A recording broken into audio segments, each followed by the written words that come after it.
And for 6 days in April 2010, the volcano's ash cloud grounded all air travel in Europe. Millions of people stuck on the ground, including General Stanley McChrystal, the top military commander in Afghanistan, and his staff. They were in Paris.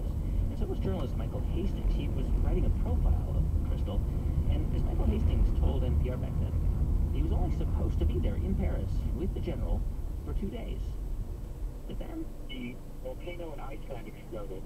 I ended up basically stranded with them, and instead of going back to Washington, which was my original plan, I followed them to Berlin, and then later to Kabul, and then down. So a few days turned into a month with General McChrystal and his staff. And during that month, the group, which was already tight-knit, probably got a little too comfortable around Hastings, who later published that profile in Rolling Stone.